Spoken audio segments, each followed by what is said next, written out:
স্বাগত জানাচ্ছি বাংলা ভিশনের প্রতিদিনের আয়োজন সংবাদপত্র এবং সংবাদ মাধ্যমগুলোর শীর্ষ সংবাদের পর্যালোচনামূলক ও বিশ্লেষণধর্মী অনুষ্ঠান ফ্রম পেজে। সাথে আছে তাইবুর রশিদ। আমার সাথে আজকে আলোচনার জন্য স্টুডিওতে উপস্থিত আছেন নাগরিক ঐক্যের সাংগঠনিক সম্পাদক সাকিব আনোয়ার। আপনাকে স্টুডিওতে স্বাগত জানাচ্ছি। ধন্যবাদ। দর্শক, স্টুডিও আলোচনার আগে জাতীয় দৈনিকগুলোর প্রধান প্রধান খবরগুলোর দিকে যদি একটু চোখ বুলিয়ে দিই। দৈনিক প্রথম আলোর আজকের প্রধান শিরোনাম এবং ছবি সহ প্রতিদ্বন্দ্বিতা হবে ৫ প্যানেলে, অর্থাৎ ডাকসু নির্বাচনের কথা বলছে। ২৮টি পদে ৫০৯টি মনোনয়নপত্র জমা। ২৬ আগস্ট চূড়ান্ত প্রার্থী তালিকা, ক্যাম্পাসে নির্বাচনী আমেজ, সাথে জাকসু অর্থাৎ জাহাঙ্গীরনগর বিশ্ববিদ্যালয়ের নির্বাচনে সেনা মোতায়েনের চিঠি দেওয়া হয়েছে।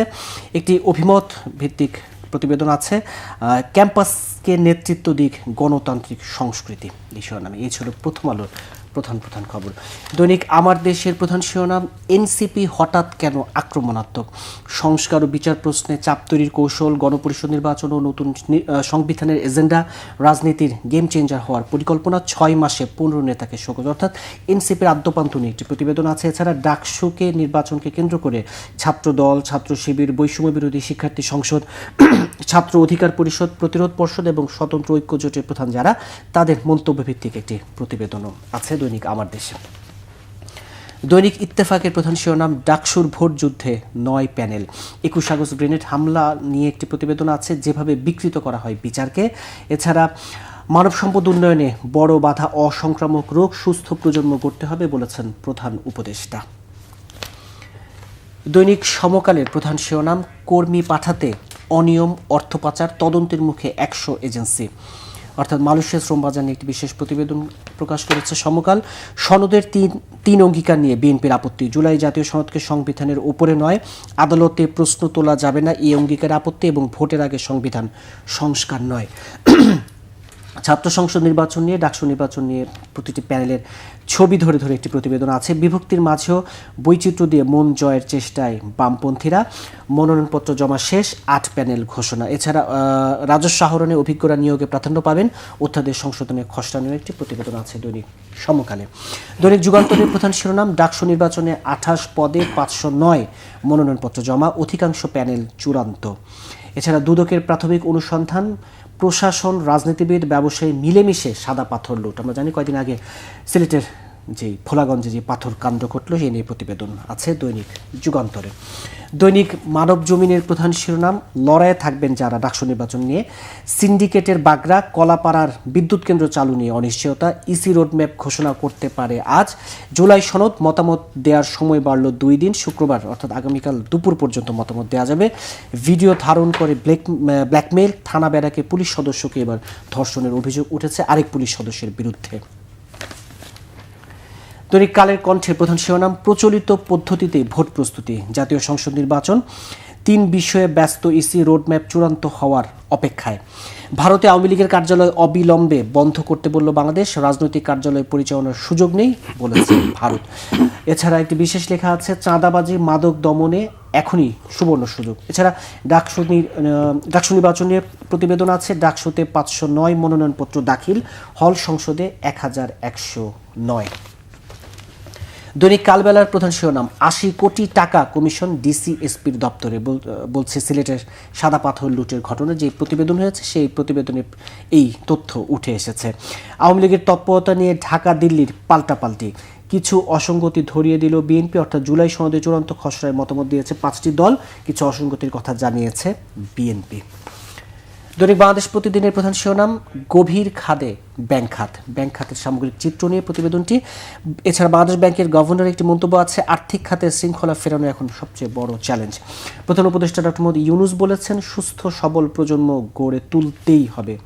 6 দিনের কর্মসূচি বিএনপির প্রতিষ্ঠাবার্ষিকীতে। এই হচ্ছে মোটামুটি বাংলাদেশ প্রতিদিনের প্রধান প্রধান খবর। দৈনিক দেশ রূপান্তরের প্রধান খবর, মেট্রো রেলের নকশা ভেঙে বিলবোর্ড, বাংলা মোটরের যেই মেট্রো রেলের যে নিচে যে নতুন করে বিলবোর্ড বসানো হচ্ছে, এই নিয়ে একটি বিশেষ প্রতিবেদন আছে। প্রধান উপদেষ্টা বললেন, স্বাস্থ্যকে সামাজিক আন্দোলনে রূপ দিতে হবে। ভারতে আওয়ামী লীগের কার্যালয় বন্ধের আহ্বান, ঢাকার কার্যক্রম সম্পর্কে দিল্লি অবগত নয়। ৫০৯ জনের মনোনয়নপত্র জমা ডাকসু নির্বাচনে। দৈনিক নয়া দিগন্তের প্রধান শিরোনাম, জুলাই গণঅভ্যুত্থানে বিচার মানবতা বিরোধী অপরাধে, সেখানে নিউরোসায়েন্স হাসপাতালে যারা ভর্তি ছিলেন সেই একজন চিকিৎসকের জবানবন্দি দিয়ে প্রধান শিরোনামটি করা হয়েছে। বেশিরভাগের ছিল না মাথার খুলি, আমার নিরস্ত্র ছেলেকে কেন ওরা গুলি করে মারলো, এমন একজন স্বজনের আকুতি আছে। যে জুলাই জাতীয় সনদ 2025-এর সমন্বিত পূর্ণাঙ্গ খসড়ার উপর মতামত, রাজনৈতিক দলগুলোকে সময় দিল ঐকমত্য কমিশন। এছাড়া দলীয় রাজনীতির ছায়া ছাড়িয়ে নতুন পথে ডাকসু নির্বাচন। এই ছিল দৈনিক নয়া দিগন্তের প্রধান প্রধান খবর। দৈনিক ইনকিলাবের চিকিৎসক, ওষুধ কোম্পানি, ক্লিনিক সিন্ডিকেটের কবলে স্বাস্থ্যসেবা নিয়ে একটি প্রধান প্রতিবেদন। রোগীর ভীতি এখন টেস্ট বাণিজ্য। আর এছাড়া আন্তর্জাতিক অপরাধ ট্রাইব্যুনালে যে খবরটি 167 জনের মাথার খুলিই ছিল না, হাসিনার মৃত্যুদণ্ড প্রকাশ্যে কার্যকর চাইলেন ডাক্তার মাহফুজ। ডাকসু নির্বাচনের রেকর্ড সংখ্যক প্রার্থী, তন্বীর সম্মানে একটি পদ ফাঁকা রাখল ছাত্র দল। দৈনিক বণিক বার্তার প্রধান শিরোনাম, মেগা প্রকল্পে 7.52 বিলিয়ন বাড়তি ব্যয়ের অভিযোগ তুলল, এক বছরে নেই আন্তর্জাতিক নিরীক্ষার উদ্যোগ। এছাড়া বাংলাদেশের জন্য গুরুত্বপূর্ণ কেন্দ্র হয়ে উঠছে চীনের কুনমিং। এই নিয়ে দুটি প্রতিবেদন আছে। দ্য ডেইলি স্টারের প্রধান শিরোনাম, July frontliners dominate the DUCSU race, nominations close with 509 submissions. এছাড়া DUCSU's role in Bangladesh political DNA, DUCSU নিয়ে প্রধান প্রতিবেদন। July charter implementation, what notes of dissent could mean, objections recorded during consensus talks may shape future of politics and governance. Sada Pathor looting, admin officials, law enforcers involved, finds proof body, ACC preliminary report names 42 including politicals. New এজের প্রধান শিরোনাম, টাকা 1.6 lakh crore default loan stuck in cases. Dhaka urges Delhi to close AL offices in India. India says not aware of AL activities, expects inclusive election in Bangladesh. 35 ministers signed joint declaration of NCDs. এই ছিল জাতীয় দৈনিকগুলোর প্রধান প্রধান খবর। নাগরিকের সাংগঠনিক সম্পাদক সাকিব আনোয়ার, যেহেতু এখন একেবারে মূল ফোকাসে ডাকসু বা মোটা দাগে যদি বলি ছাত্র সংসদ নির্বাচন, ঢাকা বিশ্ববিদ্যালয়, জাহাঙ্গীরনগর এবং রাজশাহী বিশ্ববিদ্যালয়, আপাতত এই তিনটিতে নির্বাচনে এই যে ডাকসু নির্বাচনের যেই একটা উৎসবের আমেজ বলা হচ্ছে, আমরা তো দেখছিও বেশ কিছু প্যানেল ঘোষণা হচ্ছে ছাত্রদল। এই যে ডাকসু নির্বাচনের যে উৎসবের আমেজটা দেখছেন, এখানে দুটি বিষয় আসছে। একটি হচ্ছে যে এই যে ছাত্র রাজনীতির যে সংস্কৃতি, সেটাকে আসলে বদল হবে কিনা, অন্তত বদলের সুযোগ যেই তৈরি হয়েছে সেটা কি কাজে লাগানো যাবে কিনা। এবং একটি বিষয় জাকসুতে আপনাকে বলছিলাম যে জাকসু নির্বাচনে সেনা মোতায়েনের চিঠি উঠেছে, পুরো বিষয়গুলোকে কিভাবে দেখছেন? ধন্যবাদ, যারা দেখছেন তাদেরকে শুভেচ্ছা জানাই। মানে ছাত্র সংসদ নির্বাচন তো অনেক বছর থেকে আমাদের প্রত্যাশিত একটা বিষয়, অনেক দিন থেকে এটা বন্ধ হয়ে ছিল, মাঝখানে ডাকসুতে একটা নির্বাচন হলো, তারপরেও আবার বন্ধ হয়ে গেল। তাও তো 6 বছর 6 বছর প্রায় হয়ে গেছে। এটা প্রত্যাশিত এবং সবারই মানে এক্সপেকটেশন ছিল যে নতুন বাংলাদেশ যেটা আমরা বলছি 5 আগস্ট 2024-এর পর থেকে, তারপর আমরা আসলে আমাদের এক্সপেক্টেড যে বিষয়গুলো সেগুলো দেখব। তার মধ্যে ছাত্র সংসদ নির্বাচন একটা। ডাকসু নির্বাচনে একটা মানে ভিন্ন মাত্রা আছে আগের ডাকসুগুলো থেকে, এবারের ভিন্ন মাত্রা একটা বিষয়, সেটা হচ্ছে যে সবাই স্বতন্ত্র প্যানেল, স্বতন্ত্র হিসেবে নির্বাচন করার দিকে একটা ঝোঁক। এর সবচেয়ে বড় কারণ হলো নির্বাচনটার মানে এই যখন থেকে শুরু হলো আর কি, ফর্ম তোলা কিংবা ফর্ম জমা দেওয়া এই প্রসেস, তার কয়েকদিন আগে ছাত্রদল হলগুলোতে কমিটি দিয়েছিল এবং সেই কমিটি নিয়ে এক ধরনের ঘটনা ঘটেছে। যদিও যারা এই বিরোধিতা করেছে তারা অনেকেই আবার নানানভাবে নানান ছাত্র সংগঠন, যেগুলো আবার কোনো না কোনো রাজনৈতিক দলের সাথে সম্পর্কযুক্ত, তাদের সাথে এক ধরনের কানেকশন আছে, ফলে সেটা নিয়েও বিতর্ক আছে। কিন্তু তারপরেও এই আলোচনাটা সামনে আসার কারণে এবার মানে ডাকসু নির্বাচনে ছাত্র সংগঠন কেন্দ্রিক যে প্রচারণা, সেই জায়গাটা খুব একটা দেখা যাচ্ছে না। ফলে এর আগের ডাকসুগুলোতে যে আমেজ ছিল সেই আমেজটা একটু কম এবার। কিন্তু যে প্যানেলগুলোর কথা এসছে এর বাইরেও আরও কিছু প্যানেল সম্ভবত আসবে, যেমন সম্মিলিত ছাত্র ঐক্য একটা প্যানেল সম্ভবত আসছে, যাদের ভিপিজিএস এর নাম ইতিমধ্যে ঘোষণা করা হয়েছে। ভিপি হিসেবে আছেন সেখানে জান্নাতি বুলবুল, সংস্কৃত বিভাগের একজন মাস্টার্সের 2018-19 সেশনে সম্ভবত, আরেকজন মাহমুদুল হাসান জিএস পদে তিনি লড়বেন। এরকম আরও কিছু প্যানেলের মধ্যে আসলে আসবে। সব কিছু মিলিয়ে মানে ডাকসু তো সবার প্রত্যাশিতই ছিল, সবাই চাইছিল, কিন্তু আমেজটা সম্ভবত এবার অন্য আগের ডাকসুগুলো থেকে কিছুটা কম হবে, যেহেতু রাজনৈতিক দলগুলোর সাথে সম্পর্কিত যে সকল ছাত্র সংগঠন আছে তাদের উপরে এক ধরনের চাপ থাকবে প্রচারণার ক্ষেত্রে। অনেকেই অনেকটা কৌশলী মানে ভূমিকা নেবেন, সম্ভবত প্রচারণার ক্ষেত্রেও তারা একটু আগে যেভাবে প্রচারণাটা করতেন এবার শিক্ষার্থীদের পালস বুঝে তারা হয়তো করার চেষ্টা করবেন। এই জায়গাতে একটু ডিফারেন্স লড়াইটা এক ধরনের আভাস মিলছে নাকি? এবারের ডাকসুতেই সম্ভবত এই লড়াইয়ের বিষয়টা এখনো বলা যাচ্ছে না। মানে আমি যতটুকু খোঁজ খবর করেছি, আমি এর মধ্যে কয়েকবার ঢাকা বিশ্ববিদ্যালয়ে যাওয়া হয়েছে আমার আসলে, আমি যতটুকু শিক্ষার্থীদের কাছ থেকে জানতে পেরেছি কিংবা যারা প্রতিদ্বন্দ্বিতা করছেন ইনফ্যাক্ট তাদের সাথেও কথা হয়েছে, তারাও এবার আসলে ঠিক নিশ্চিতভাবে বলতে পারছেন না যে আসলে লড়াইটা কেমন হবে। এবং যেটা হয়েছে যে রেকর্ড সংখ্যক 509 জন ক্যান্ডিডেট তারা 28টা পদের এগেনস্টে তারা ফর্ম তুলেছেন, জমা দিয়েছেন। ফলে এই জায়গায় আসলে ভোটগুলো ভাগ হয়ে যাওয়ার একটা সম্ভাবনা আছে। অনেকগুলো সংগঠন যারা শেষে কি দাঁড়ায়, অনেকগুলো সংগঠন আছে যারা জেতার ব্যাপারে এক ধরনের মানে প্রত্যাশা তাদের ছিল, কিংবা অনেকেই ধারণা করেছিলেন যে তারা হয়তো জিতে যাবে। তাদের অনেকে আবার মানে বিদ্রোহী না ঠিক, মানে তারা তাদের মতো করে আবার আলাদা স্বতন্ত্র হিসেবে তারা আবার ফর্ম তুলেছেন, জমা দিয়েছেন। এই ধরনের ঘটনাগুলো ঘটেছে। ফলে সবকিছু মিলে এখন আসলে ঠিক বলা যাচ্ছে না। এই যে এক ধরনের প্রত্যাশা যে ক্যাম্পাসকে দিন শেষে নেতৃত্ব দিক গণতান্ত্রিক সংস্কৃতি, ওই যে আগের ক্ষমতাসীন দলের লেজুর ভিত্তিক ছাত্র রাজনীতি বা আরও যেই মানে বিশ্ববিদ্যালয় কেন্দ্রিক যেই সমস্যা সংকটগুলো আছে, এই জায়গায় মানে দিন কি বদল হবে কিনা আসলে যে প্রত্যাশা আমরা দেখছি। দেখেন, মানে আওয়ামী লীগের 15.5 বছরের শাসনামলকে যদি আমরা স্ট্যান্ডার্ড ধরি, মানে ওটাকে যদি আমরা ধরে নিই যে এভাবেই আসলে ছাত্র রাজনীতি হয়, তাহলে আসলে আমরা ভুল করব। এই কারণে আমরা ওই সময়টা দেখা ঠিক পরপরই এই ডাকসু নির্বাচনটা হচ্ছে, তো এর ফলে আপনার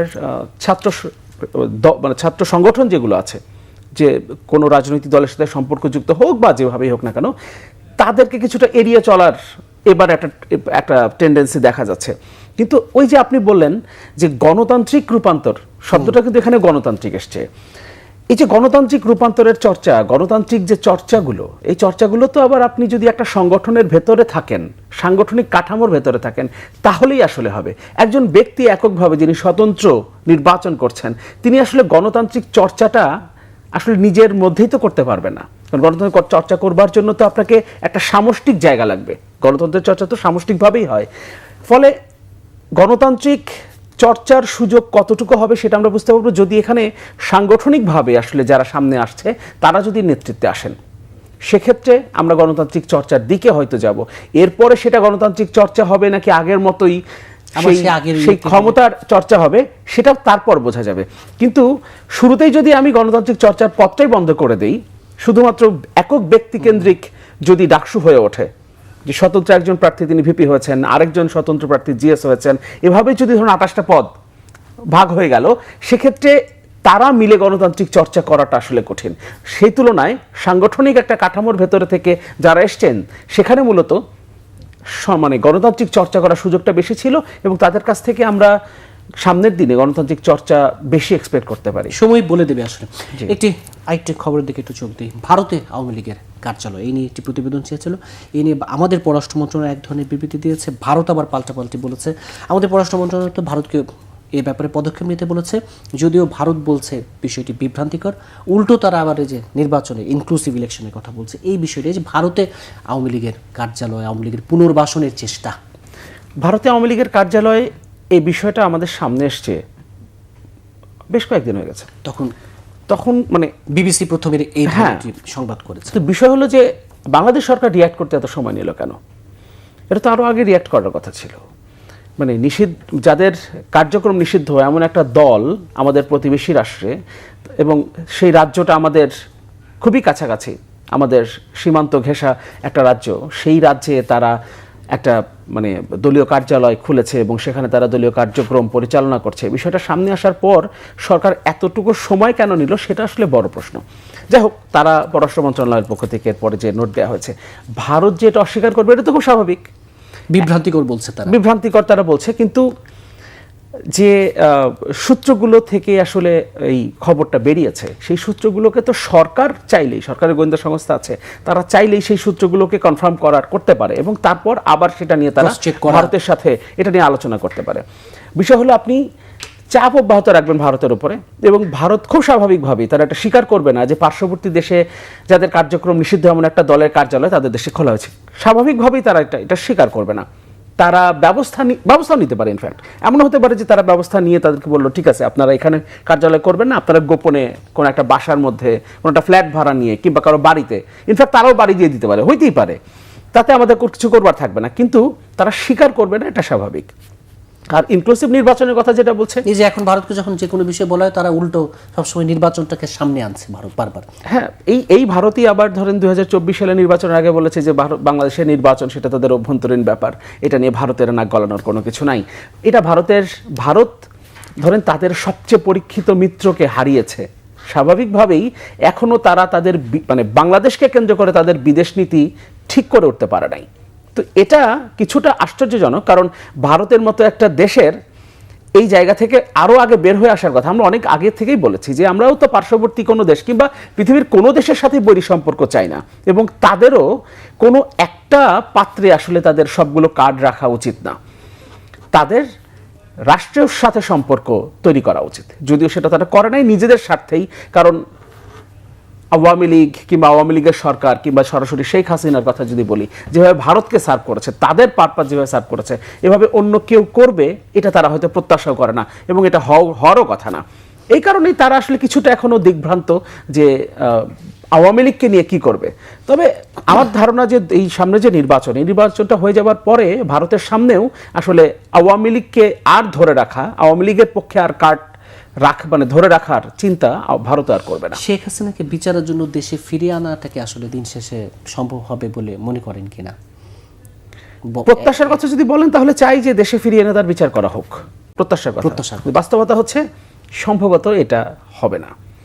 আরেকটা বিষয়, এটা অনেকে আমার সাথে দ্বিমত করবেন, কিন্তু আমি বলি কথাটা, শেখ হাসিনাকে দেশে ফিরিয়ে আনার দরকার নাই। 5 আগস্ট যে ঘটনাটা ঘটেছে, দেশের মানুষ তাকে আসলে কিন্তু ধাওয়া দিলে মানুষ যেভাবে দৌড়ে পালায়, তিনি বিমানে গেছেন, কিন্তু আলটিমেটলি কিন্তু এটা ধাওয়া দিয়ে তাকে তিনি দৌড়ে পালাতে বাধ্য হয়েছেন। তার ফুটপ্রিন্ট আমরা আসলে এই বাংলাদেশে আর দেখতে চাই না। আপনি তাকে দেশে আনবেন, দেশে এনে যদি তার ফাঁসিও দেন, তারপরে তাকে তো আপনি একটা জায়গায় দাফন করবেন। ওই জায়গাকে কেন্দ্র করে আবার নতুন করে ফ্যাসিবাদের কোনো আখড়া তৈরি হতে পারে। যদি ব্যক্তিগতভাবে জিজ্ঞেস করেন, আমি মনে করি এটাই তার সবচেয়ে বড় শাস্তি, যে যেখানে সে আছে সেখানেই তার শেষ দিনটা কাটুক এবং সেখানেই তার দাফন হোক, দেশের মাটিতে তার দাফনটাও না হোক। এটা তার সবচেয়ে বড় বিচার বলে আমি মনে করি।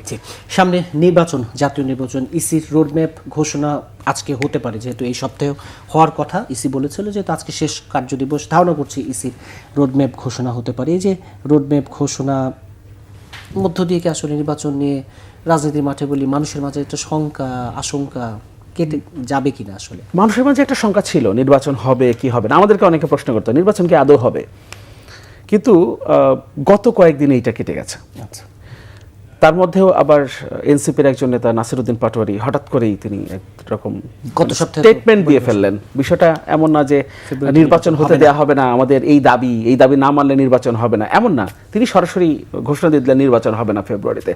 তখন কিছুটা আবার বিভ্রান্তি তৈরি হয়েছিল জনগণের মধ্যে কিছুটা, কারণ মানুষের মধ্যে তো একটা ধারণা আছে যে যে দলটার কথা বললাম তারা সরকারের খুব কাছের, কেউ কেউ তো কিংস পার্টি বলেন, সরকারি দল বলেন। ফলে মানুষের মধ্যে এক ধরনের ধারণা তৈরি হয়েছিল যে যেহেতু সরকারি দলের একজন শীর্ষ পর্যায়ে নেতা কথা বলছেন, তাহলে সেটা নাও হতে পারে। কিন্তু তারপরে আবার সরকার যেভাবে রিয়্যাক্ট করেছে, এমনকি প্রধান উপদেষ্টাও যেভাবে তিনি কথা বলেছেন, প্রধান উপদেষ্টার প্রেস সচিব যেভাবে জানিয়েছেন কোনো একজন ব্যক্তির কোনো কথা বা কোনো দলের কথায় আসলে নির্বাচনের সময় বা নির্বাচনের যে রোডম্যাপটা আছে সেটা পরিবর্তন হবে না, এরপরে সেই সংখ্যাটা কেটে গেছে। কিন্তু কিছু রাজনৈতিক দল আপনার নির্বাচনটাকে পিছিয়ে দেয়া বা নির্বাচন নিয়ে এক ধরনের যেটা বলা যেতে পারে যে ধোঁয়াশা তৈরি করার একটা চেষ্টা তারা করছে বা করবে সামনে। যেমন এখন তো হাউস একটাই, আমাদের আপার হাউস লোয়ার হাউস দুটো কথা হয়েছে, কিন্তু এখন পর্যন্ত হাউস একটাই। জি, তো জেনারেল অ্যাসেম্বলিতেও তারা পিয়ার পদ্ধতির নির্বাচন চাইছে, এবং তারা বলছে এখন জামাত ইসলামের পক্ষ থেকে, ইসলামী আন্দোলনের পক্ষ থেকে বলা হয়েছে। কিন্তু বিএনপি তো একবারই সরাসরি পিয়ার পদ্ধতির আলোচনাটা তো আসলে আমাদের হয় নাই। ধরেন এই যে ঐকমত্য কমিশনের আলোচনাটা আপনি যখন পত্রিকা পড়ছিলেন, ঐকমত্য কমিশন 2 দিন সময় বাড়িয়েছে মতামত দেওয়ার জন্য জুলাই সনদের। এই যে জুলাই সনদ নিয়ে এতদিন ধরে কাজ করা হলো, ফেব্রুয়ারি মাস থেকে তো ঐকমত্য কমিশন কাজ করছে। তার আগে তো কমিশনগুলো তারা আলাদা আলাদা করে কাজ করেছে, দলগুলোর সাথে বসেছে, রিপোর্ট দিয়েছে। এতদিন যখন কাজ করা হয়েছে তখন কিন্তু দলগুলোর পক্ষ থেকে এই ধরনের কোনো আলোচনা সামনে আনা হয়নি। যখন ঐকমত্য কমিশন যখন দ্বিতীয় দফায় বসলো, দলগুলো মোটামুটিভাবে কিছু ক্ষেত্রে ডিসেন্ডিং অপিনিয়ন ছিল, কিন্তু তারপরে মোটা দাগে আমরা যখন একমত হয়ে যাচ্ছি অনেকগুলো জায়গাতেই, বোঝা যাচ্ছিল যে কমিশন সাকসেসফুলি এই জায়গা থেকে বের হয়ে আসছে এবং পুরোপুরিভাবে বিপরীত মেরুতে থাকা দলগুলোও নানাভাবে আলোচনার ভিত্তিতে একটা জায়গায় আসছে, তখন আবার কিছুটা ঝামেলা তৈরি করার জন্য নতুন নতুন কিছু এজেন্ডা নিয়ে আসা হচ্ছে, যার মধ্যে এটা একটা। এবং এই এজেন্ডাকে সামনে রেখে একটা ক্যাওস তৈরি হবে নির্বাচনের আগে। এটা একটা নির্বাচনকে প্রলম্বিত করা, নির্বাচনকে একটা অনিশ্চয়তার দিকে ঠেলে দেওয়ার একটা চেষ্টা হতে পারে। কিন্তু আমি মনে করি সরকার যেহেতু দিন শেষে কি এসব চেষ্টা হালে পানি পাবে? ওটাই বলছিলাম যে, কিন্তু আমি মনে করি যে সরকার যেহেতু নির্বাচনটা ফেব্রুয়ারিতে, এখন তো সামনে চলে এসছে, ফেব্রুয়ারিতে করার ব্যাপারে মোটামুটিভাবে ডিসাইডেড, এবং নির্বাচন কমিশন তারাও যেহেতু এখন রোডম্যাপ ঘোষণা করবে, আজকে রোডম্যাপ ঘোষণা করা হতে পারে, এবং কেন্দ্র কোথায় কোথায় কেন্দ্র হবে সেগুলো ঘোষণা ওই সপ্তাহে চলে আসবে, সামনের সপ্তাহে। তো সব কিছু মিলিয়ে এখন আসলে দেশ নির্বাচনের দিকেই আছে, নির্বাচনই হবে। এগুলো অনেক কিছুই আসলে বার্গেইন পয়েন্ট হিসেবেও অনেক সময় রাজনীতিতে অনেক কিছু সামনে আসে। অংশ হিসেবে নির্বাচনের আগে লেভেল প্লেইং ফিল্ডের অংশ হিসেবে উপদেষ্টা পরিষদের রদবদল দরকার আছে বলে মনে করেন কিনা? কারণ অনেক উপদেষ্টা পরিষদে নানা কার্যকলাপ নিয়ে প্রশ্ন উঠেছে। উপদেষ্টা পরিষদ নিয়ে তো আসলে শুরু থেকেই এক ধরনের ইয়ে ছিল, কারণ শুরু থেকে যদি নাও বলি, 6 মাস পরে যখন একজন উপদেষ্টা তিনি পদত্যাগ করলেন, এবং পদত্যাগ করার সাথে সাথেই 2-3 দিনের মাথায় তিনি একটা দলের প্রধান হিসেবে দায়িত্ব নিলেন, তখনই আসলে একটা প্রশ্ন তৈরি হয়েছে যে তাহলে তিনি এতদিন যে সরকারে ছিলেন তখনও তো তিনি আসলে ওই দলটার যে ফরমেশন প্রসেস ওর ভেতরেই ছিলেন। এবং তার সাথে কানেক্টেড আরও 2 জন এখনও আসলে আছেন, এমনকি তারা বলছেন কি তেনার নির্বাচন অংশ নেবেন কিনা এখনও বলতে পারছেন না, তার মানে নির্বাচনে অংশ নিতেও পারেন। এখন আপনি আজকে পদত্যাগ করলেন, কালই আপনি নির্বাচনের ঘোষণা দিলেন, এর মানে তো এই না যে আপনি আগের দিন পর্যন্ত আসলে নির্বাচনের কথা ভাবেন নাই। আপনি এই পুরো সময় জুড়ে আপনি আপনার নির্বাচনের গ্রাউন্ড তৈরি করেছেন। অবশ্যই আপনি যখন রাষ্ট্র ক্ষমতায় আছেন, আপনি সেখানে তো আর কিছু না হোক, আপনি তো রাষ্ট্রীয় প্রোটোকল ব্যবহার করে আপনি আপনার এলাকায় যান, যেটা অন্য একজন প্রার্থী পারে না। এখন আপনি বললেন যে আমি এখন পদত্যাগ করেছি, ফলে আমি এখন নির্বাচনে পার্টিসিপেট করতে পারি। এটা আসলে এক ধরনের জনগণের সাথে, রাষ্ট্রের সাথে এক ধরনের প্রতারণা, রাষ্ট্রের সাথে একদম এক ধরনের প্রতারণা, এবং এই গণ অভ্যুত্থানের সাথে প্রতারণা করা হবে। তবে যাদের কথা নিয়ে আসলে আলোচনাটা আসছে, সাথে একটু যুক্ত করতে চাই, যেহেতু আপনি আলোচনাটার সাথে প্রাসঙ্গিক, আমার দেশ আজকে এটি প্রতিবেদন করেছে, এনসিপি হঠাৎ কেন আক্রমণাত্মক? আক্রমণাত্মক হবার তো যথেষ্ট কারণ আছে। কারণ ওই যে যেটা বলছিলাম যে নাসিরউদ্দিন পাটোয়ারি কেন এভাবে বলে ফেললেন যে ফেব্রুয়ারিতে নির্বাচন হবে না, কেন এই শক্তিটা আসলে কোথা থেকে পান তারা? অনেকেই এটা মনে করেন যে তারা এই শক্তিটা পান কারণ তারা নিজেরা অনেকগুলো দিন থেকে আসলে কিংস পার্টির একটা চর্চার ভেতরে আছেন। কিংস পার্টি মিন্স যে তারা রাষ্ট্রীয় যে প্রণোদনা পাওয়ার যে সুযোগটা, কারণ তারা এই অভিযোগ বরাবরই নাকচ করেন, কিন্তু যথেষ্ট তার প্রমাণও আছে। যেটা বলছিলাম যে এই দলের প্রধান যিনি, তিনি এই সরকারেই ছিলেন, যে সরকার থেকে পদত্যাগ করেই তিনি এই দলের প্রধান হয়ে গেলেন। ফলে এই দলের যে প্রসেস ছিল, মানে ফরমেশনের যে প্রসেস ছিল, পুরোটাই আসলে সেখানে হয়েছে, মানে তিনি ছিলেন এর ভেতরে, সেটা আর বলার অপেক্ষা রাখে না। এবং বিভিন্ন সময় যে ঘটনাগুলো ঘটেছে, সেই ঘটনাগুলো ঘটার সময়েও আমরা দেখেছি এখনও যারা সরকারে আছেন, যে 2 জন উপদেষ্টা এখনও আছেন তাদের সাথে কানেক্টেড, তারাও সামাজিক যোগাযোগ মাধ্যমে একই ধরনের পোস্ট করেন, একই সুরে কথা বলেন। আমরা দেখি তো সেগুলো। ধরেন 32 নম্বর ভাঙার দিন আপনার হাসনাত আবদুল্লাহ যখন ফেসবুকে পোস্ট করছেন, ভাঙার জন্য আহ্বান জানাচ্ছেন সবাইকে, সবার কাছে, ঠিক একই দিনে ওই একই সময় আবার উৎসব হোক পোস্ট করছেন আসিফ মাহমুদ, যিনি সরকারের একজন উপদেষ্টা, এবং সরকারের একজন উপদেষ্টা হয়ে একটা সরকারি, ওটা তো আসলে একটা সরকারি সম্পত্তি, তো সরকারি সম্পত্তি ভাঙার জন্য, মানে ভাঙা হচ্ছে, সে ভাঙাতে তিনি উস্কে দিচ্ছেন যে উৎসব হওয়ার কথা বলছেন। ফলে সবকিছু মিলে আমরা তো জানি যে এটা আসলে একটা গণ্ডির মধ্যে থাকা।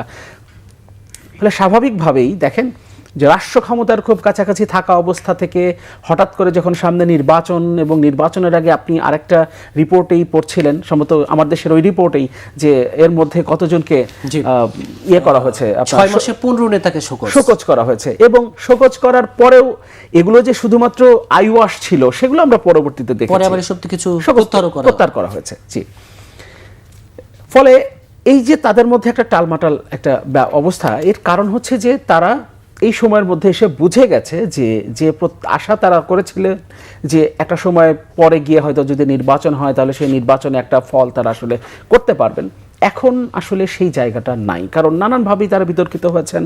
এর মধ্যে বেশ কিছু চাঁদাবাজির অভিযোগ এসছে, কিছু দুর্নীতির অভিযোগ এসছে, খুব কঠিন কিছু দুর্নীতির অভিযোগ এসছে।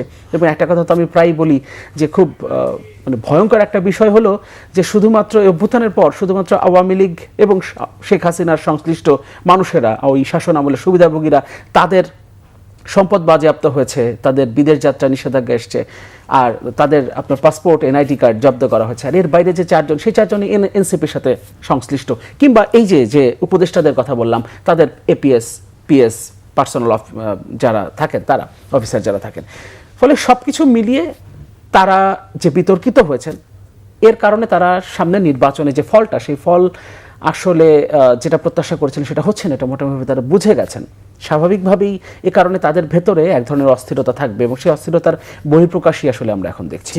হাতে একেবারে সেরকম একটি বিষয় আপনার মন্তব্য অনুষ্ঠান শেষ করবে, যে পাথরকাণ্ড, বালুকাণ্ড, এই যে এবং পাথর লুটের ঘটনায় তো তদন্ত প্রতিবেদন, এবং মোটামুটি রাজনীতিবিদ সহ প্রশাসন এমন কেউ নাই যেখানে জড়িত ছিল না। তাহলে দিন শেষে এই পরিবেশ বলি, এই জায়গাকে আসলে রক্ষা হবে কীভাবে? ছোট্ট করে সব কিছুর জন্য তো আসলে মানে রাষ্ট্রকে দায় নিতে হবে সবার আগে। ফলে এখানে সরকারের একটা প্রচণ্ড রকম ব্যর্থতা আছে, প্রশাসনের সাথে জড়িত ছিল এমনও তো রিপোর্টে চলে এসছে। অনেকগুলো রাজনৈতিক দল এর সাথে আসলে যুক্ত ছিল। একটা দল বিএনপির পক্ষ থেকে তাদের দলের যে নেতার বিরুদ্ধে অভিযোগ এসছে, তাকে সম্ভবত শোকজ করা হয়েছে বা বহিষ্কার করা হয়েছে সম্ভবত, এবং সেটা নিয়ে অন্যান্য রাজনৈতিক দল যারাও এর সাথে জড়িত ছিলেন, তারা নানান কথাবার্তা বলেছেন, দায় চাপানোর চেষ্টা করেছেন। কিন্তু এখন প্রতিবেদন আসার পর আমরা দেখছি যে তারাও এর সাথে দায়ী। ফলে যখনই আসলে লুটপাটের সুযোগ, তখন আসলে সবাই কেন যেন এক হয়ে যান। ফলে এখানে তো আমাদেরকে রাজনৈতিক সংস্কৃতি যেমন পরিবর্তন করতে হবে, রাষ্ট্রকেও আসলে দায়িত্ব নিতে হবে। যদিও এই রাষ্ট্র, এখন যে সরকার, তারা আর কতটুকু দায়িত্ব নিতে পারবেন সেটা নিয়ে যথেষ্ট সন্দেহ আছে। স্টুডিওতে সময় দেওয়ার জন্য ধন্যবাদ। দর্শক, ফ্রন্ট পেজ আজ এ পর্যন্তই। আগামী পর্ব দেখার আমন্ত্রণ রইল। সে পর্যন্ত ভালো থাকুন, সুস্থ থাকুন।